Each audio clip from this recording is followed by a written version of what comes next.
नमस्कार दोस्तों, welcome back to your own channel FinGrow. तो दोस्तों आज हम एनर्जी इंडेक्स के बारे में बात करेंगे। स्टॉक के बारे में बात करने से पहले हमें निफ्टी एनर्जी को एक बार एनालाइज करना पड़ेगा। दोस्तों पिछले वीडियो में मैंने जब कहा था कि मुझे एनर्जी इंडेक्स पसंद नहीं है तो कई सारे लोगों ने आपने कमेंट किया कि सर लेकिन हमारा जो स्टॉक है उसके बारे में तो हमें बता दीजिए। तो चलिए दोस्तों उसी के बारे में जानते हैं। सबसे पहले मैं निफ्टी इंडेक्स को हम थोड़ा सा एनालाइज करेंगे, फिर बाद में स्टॉक के ऊपर जाएंगे। सो दोस्तों सबसे पहले तो हमें दिख रहा है कि एक साल में निफ्टी इंडेक्स ने ठीक ठाक रिटर्न बना के दिए हैं 53% के, but over the period of 5 years इसका रिटर्न्स आप देख लेना 165% है, जो इस लंबे से समय के लिए एक कंसोलिडेशन के अंदर गया था। इधर इधर और इधर भी आप पकड़ लीजिए तो 3 बार इसने बहुत ही लंबा कंसोलिडेशन दिया है। ये मुझे एक थोड़ा सा नेगेटिव पार्ट लगता है, बिकॉज इन एनर्जी इंडेक्स आपका ऐसा ही देखने मिलता है। एंड सेकेंडली अगर आप देखो तो पिछले 6 महीने के अंदर ये आप एक ध्यान में रख लेना जून का, ठीक है। तो ये जून के बाद अगस्त तक, तो अगस्त के आपका पूरा महीना और फिर बाद में अगस्त से लेके सितंबर तक एंड सितंबर से लेके अक्टूबर तक, तो सितंबर टू अक्टूबर पूरा ये बड़ा है, पूरा सितंबर का महीना और अभी अक्टूबर का आना बाकी है। तो अगस्त का महीना और अक्टूबर के महीने में ये बड़ा है,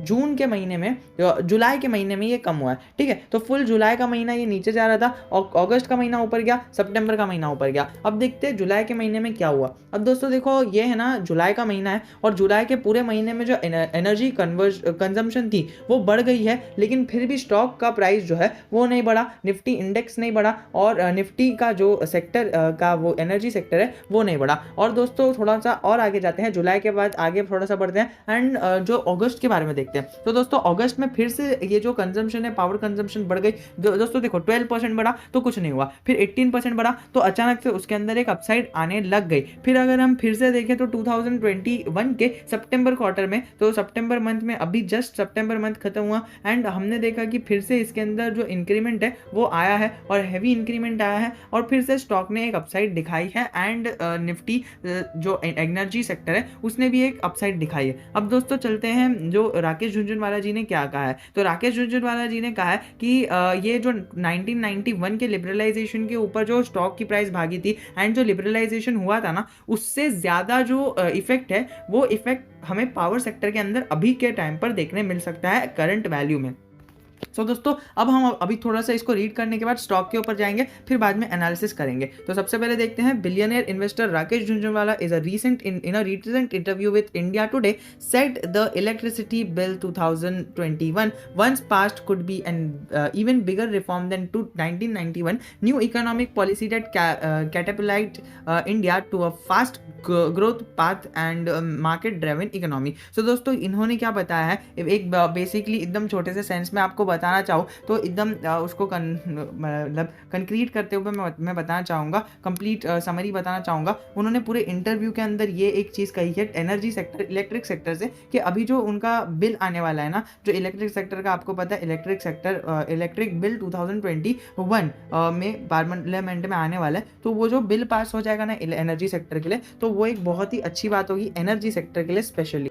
तो बात कर लेते हैं अभी हमारे स्टॉक के बारे में। तो स्टॉक का नाम है टाटा पावर, आपको पता ही है, थंबनेल में भी आपने देख ही लिया होगा। तो दोस्तों ये जो सेकंड हाफ के अंदर इसके अंदर अपसाइड आई थी उसका रीजन मैंने पिछले वीडियो के अंदर डिस्कस किया था और आपको पता है तो मुझे डेफिनेटली बता देना। और ये देखो आप इसके अंदर स्टॉक के प्राइस की न्यूज देख लेना तो आपको पता चल जाएगा। Tata power and NTPC are top bets in power sector, Rupesh D Sanke. तो अभी रुपेश डी संके कौन है हमें नहीं पता, बस इन्होंने ये टारगेट दिया एंड देन ये the stock gradually moved up. And ये चीजें नहीं करनी रहती है दोस्तों, अगर जरा सा भी कुछ ऊंच नीच हो गया ना तो ये बस एक इन जनरल अफवाह भी रह सकती है एंड देन ये स्टॉक नीचे गिर सकता है एंड वी डोंट नो कि आपने इसको बाय किया, आप कुछ कर नहीं सकते हो, है ना। आपने जो क्वांटिटी लगाई अगर वो गिर गया तो आपको इसके अंदर कुछ कर नहीं सकते हो। लेकिन हमने देखा कि 50,000 करोड़ के बेंचमार्क को इसने अचीव किया, 4% का हाई बनाया एंड विद इन 5 डेज इसने एक अच्छी खासी अपसाइड दिखाई है। बट खाली ये न्यूज़ के बेसिस पे इसके अंदर एंट्री लेना अच्छा नहीं रहेगा। एंड वैसे तो हमें पता है कि बहुत अच्छा स्टॉक है, हमने बहुत सारी चीज़ें देखी है इसके अंदर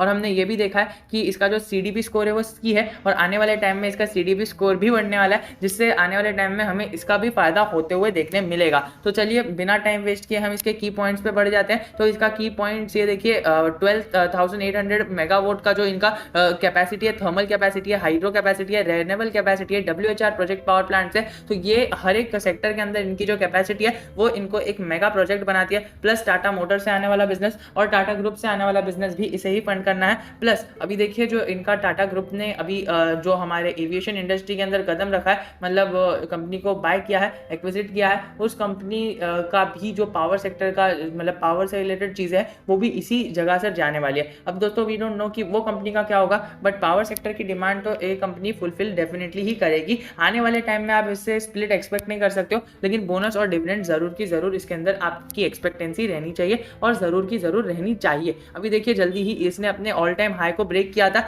एंड दैट इज वाई हमें ये तेजी देखने मिल रही है और ये तेजी कंटिन्यू रहेगी अकॉर्डिंग टू मी, क्योंकि देखिए ये जो बेंचमार्क है ना इसने उसको तोड़ दिया है एंड बहुत ही अच्छे लेवल्स पर वो अभी रीगेन कर रहा है एंड आने वाले टाइम में इसी लेवल्स के ऊपर ही ट्रेड करेगा, सपोर्ट का काम करेगा एंड उसके ऊपर ही रीगेन करेगा, बिकॉज बहुत लंबे कंसोलिडेशन के बाद ये फेज अचीव हुआ है एंड वो इसी तरह से तो ये इन्वेस्टर्स जाने नहीं देंगे। But what is not working for the company is के ये कंपनी का इंटरेस्ट कवरेज रेशियो बहुत ही कम है और सेल्स ग्रोथ थोड़ा सा कम है, इसको हम नेग्लेक्ट कर सकते हैं बिकॉज आने वाले टाइम के अंदर सेल्स ग्रोथ हमें अच्छी देखने मिल सकती है। और सेकेंडली अगर हम बात करें इक्विटी रेशियो जो है वो बहुत ही ज़्यादा कम है, 2% अगर आप कह सकते हो 3 साल में, तो वो इक्विटी रेशियो थोड़ा सा कम हो जाता है। लेकिन जैसा कि हमने चार्ट पर देखा इसने पिछले 1 साल के अंदर बहुत ही अच्छा रिटर्न बना के दे दिया है, जो अपने इन्वेस्टर्स को अपने पीयर्स के अंदर फिर 6th रैंक पर दर्शाता जरूर की जरूर है। लेकिन हमने देखा कि टॉप रैंक पर अभी भी अदानी की 2 कंपनीज ही बैठी है और अभी देखा हमने कि इंडिया के सेकंड रिचेस्ट इंसान अदानी गौतम अदानी जी बन गए हैं with a daily income of 1000 crore. तो आपको ये भी चीज़ें पता होनी चाहिए, फ्रीकिंग 1000 करोड़ डेली। तो ये एक बहुत ही बड़ी एक खबर थी स्टॉक मार्केट से रिलेटेड भी, उनके स्टॉक्स ने इतना अच्छा परफॉर्म किया and that is why the person became the second richest person in India. और देखिए कंपाउंडेड सेल्स ग्रोथ नेगेटिव में तो नहीं दिख रही है, तो ये एक अच्छा साइन रहता है हम जैसे इन्वेस्टर्स के लिए। तो दोस्तों इसके अंदर अभी क्या करना चाहिए, अभी इसके अंदर जो हमें चीज़ें निकल के आ रही है वो इस प्रकार निकल के आ रही है कि इसके जो बोरिंग्स है वो बोरिंग्स है ना थोड़ा सा इसके अंदर बहुत ही कंसोलिडेट कर रहे हैं। सो आपका रडार खाली बोरिंग्स पर रहना चाहिए। हाँ इसका बिजनेस मुझे तो पर्सनली लगता है कि ग्रो होगा, लेकिन जो नज़र रहनी चाहिए बिजनेस पर ना रहते हुए हमें इसके अंदर इसको ज़्यादा प्रायोरिटी देनी है, बोरिंग्स को ज़्यादा प्रायोरिटी देंगे तब जाके हम इसके अंदर सक्सीड ले पाएंगे। बिकॉज बोरिंग्स जब भी कम होगी तभी जाके ये सब जो कंपनी है ना ये सारी कंपनीज को ऊपर पछाड़ पाएगी। JSW एनर्जी हो गया, पावर ग्रिड कॉर्पोरेशन हो गया, NTPC हो गया, ये सारी कंपनीज में से किसी एक कंपनी को पछाड़ कर ऊपर सकती है अगर इसकी बोरिंग्स कम हो गई तो दोस्तों इसकी बोरिंग्स को कम होने का वेट करना है एंड बोरिंग्स जैसे ही कम होगी टाटा पावर जो है इसके ऊपर वर्क करेगा। सो हमें इसके अंदर तेजी आते हुए देखने मिल सकती है। तो दोस्तों कहने का तात्पर्य क्या है कि इसके अंदर पावर सेक्टर हमें ग्रो होता हुआ देखने मिलेगा, बट उसके अंदर पावर सेक्टर के अंदर टाटा पावर के अंदर जो रडार पे रहना चाहिए, अगर आपको टाटा पावर अगर आपको रडार पे रखना है तो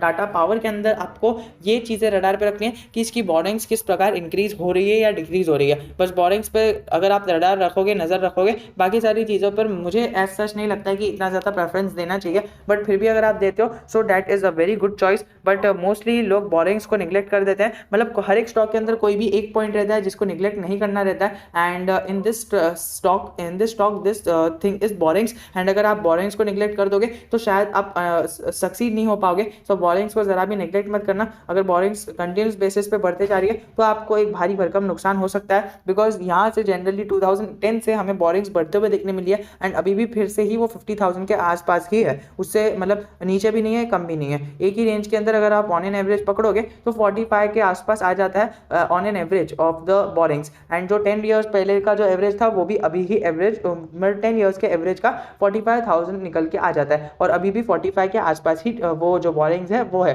सो दोस्तों इसी के साथ वीडियो को एंड करना चाहूँगा। बस यही कहना चाहूँगा कि अगर ये 40 के नीचे आ जाता है और 40 के नीचे सस्टेन कर लेता है क्वार्टर ऑन क्वार्टर और ईयर ऑन ईयर, तब जाके हमें इस स्टॉक के अंदर तेजी बनते हुए देखने मिल सकती है। अभी जिस प्रकार की तेजी आई है मुझे तो लगता है कि ये साइडवेज पैटर्न बताएगा, डेफिनेटली बताएगा, क्योंकि मैंने जैसा कि आपको स्टार्टिंग में बताया इतनी जो डिमांड बढ़ी है उसकी वजह से तेजी आई है। और कोई भी स्टॉक उठा लो, अदानी ट्रांसमिशन उठा लो, फिर बाद में टाटा पावर उठा लो, रिलायंस पावर उठा लो, आपको उसके अंदर तेजी ही देखने मिली होगी। तो दोस्तों इसी के साथ वीडियो को एंड करना चाहूंगा। If you have any doubt relating anything, I am always just a comment away from you.